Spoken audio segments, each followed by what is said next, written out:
دا غلطه باندې دا خلق روان دي.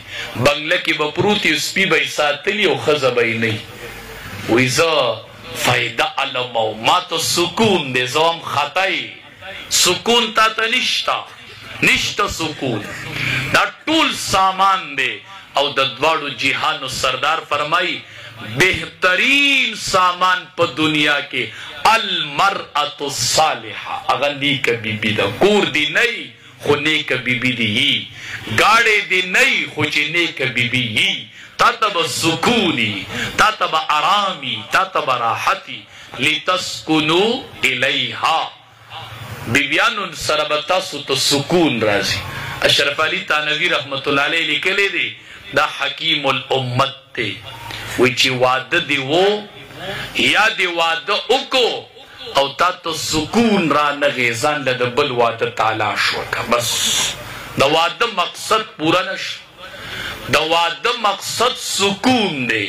ته به په بار ستړی ستومانه خو چې کور ته راشي دمه به شي ستړی به دې هېره شي ستړی به دې ختمه شي تا ته به آرام راشي تا ته به سکون راشي.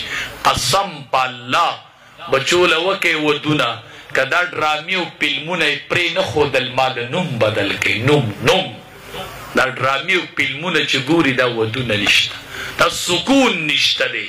دې سکون تلاش کوي او هغه په یو بیبي کې پروت دی په حلاله بیبي کې پروت دی ابل ځای نشته دې کې آرام او راحت پروت دی. چې کله ته بیبي ته وګورې نو ته به خوشحاله شي دا د نیکي بیبي نښه ده چې ته یې ووینې ته به خوشحاله شي سړه ته به خوشحالي راشي بار ستړي به ختمه شي ته به دمه شي تا ته به آرام راشي څومره چې په بار ستړی شوې ټوله ستړي به دې ختمه شي. نو المرأة الصالحه نیکه بیبي چې سړي ته میلو شي دا په دنیا کې لوی نعمت دی لوی نعمت چې کله نیکه بیبي بنده ته میلو شي دا د ژوند بهترین ملګری دی.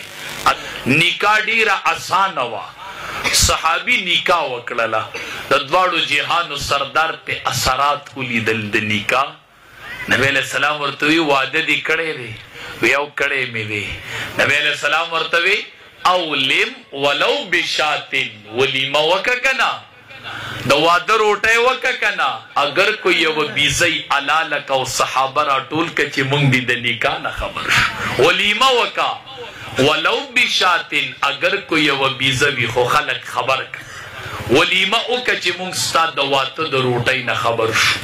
د دواړو جهانو سردار فرمایي د ټولو نه برکتي نکاح پیژنئ د برکت نه ډکه نکاح پیژنئ.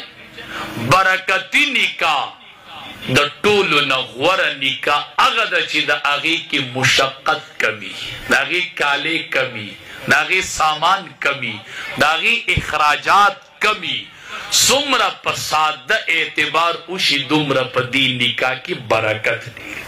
د دواړو جهانو سردار فرمایي ټوله دنیا کې ناکاره خوراک هغه د واده روټۍ ده چې مالداران روبلل شي او غریبانان پرېښودلی شي. دا په ټوله دنیا کې ناکاره ډوډۍ بدترین خوراک د هغې واده دی چې مالداران پکې خبر شوي او غریبانان پکې پرېښودلی شي. دا ډېر ناکاره خوراک دی ټوله دنیا کې دې ته نږدې مه ورځئ.